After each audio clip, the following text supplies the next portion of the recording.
My childhood, it was abuse. If I could sum it up in one word, mental, emotional, spiritual, psychological, sexual abuse. Anneshia Freeman had an absent father and a mother with paranoid schizophrenia.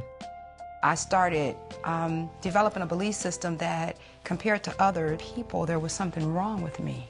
Because of her mental illness, Annesia's mother forced her children to read the Bible and pray on their knees for hours on end. I had a personal relationship with God, but it was distorted. I had asked God to come into my heart when I was like 7 or 8, and I told my mom, and I was so happy, but she she was a religious fanatic, and she operated out of a legalistic concept of God. It was a conditional relationship. I had to be perfect. By the time I became an adolescent, I was like, dude, why try? By high school, Anneshia found solace in drugs and alcohol. Her grades dropped as she looked for a way to pay for her addictions. When I was 13, I looked like I was 21 or 22. I resembled an adult woman. I didn't really think I was prostituting then. I didn't think that's what it was, but that's what it was.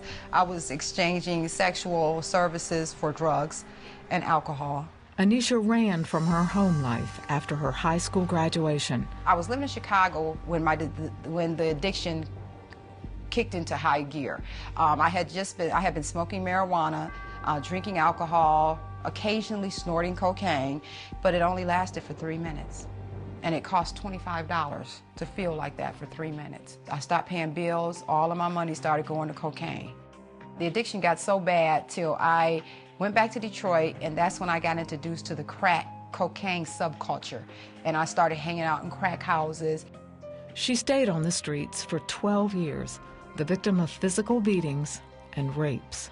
I could see evil. I met evil there. I mean, I knew evil existed, but in those crack dens, I saw evil on an entirely different light.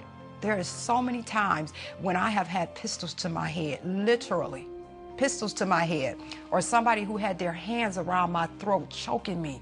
That goes along with prostituting and being in crack houses and owing dope boys money. Oh, I felt convicted. I knew what I was doing. Some of the things I were engaging in was an abomination to God. I knew that, you know, but the drugs, I had to have the drugs. Anneshia couldn't handle her life of addiction anymore. She went outside to the nearest bus stop. But I had no plans to get on a bus. I was going to commit suicide. I was timing my leap into the street. I was just real resigned in my spirit. I had made up my mind, I can't live like this anymore. And a man was walking behind me, and he stopped. I didn't see him until he said something. That's what made me turn around and look at him. He said, "Don't you dare." And I turned around, he said, "Don't you dare give up." And I believe that man was an angel. I don't know if he was or if he just somebody God used right then and that point, because I was getting ready to leave here.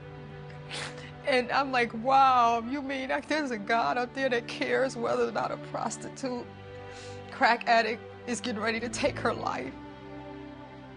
Shortly after that day at the bus stop, Anneshia made the decision to let God change her life.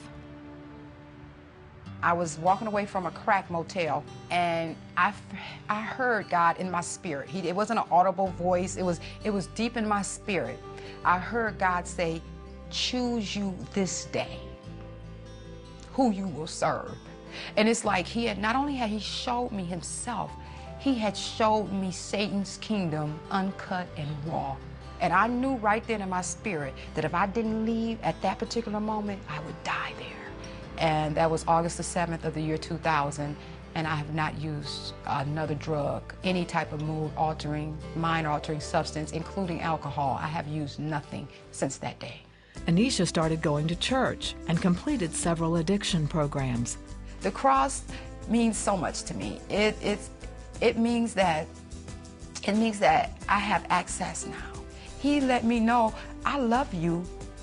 Even though you're sin, and I don't love your sin, but I love you. And he saved me, and he's given me a life that is beyond anything I could have imagined. In the last 10 years, Anneshia has completed 3 degrees, including an MBA. Today, she's a certified addictions counselor and has developed a citywide program to help prostitutes get off the streets. I would say that if you think you're too far, that is a lie straight from the pit of hell. No matter what you've done, God can turn your life around. And He's not going to just turn it around a little bit. He can turn it all around till you don't even recognize your life.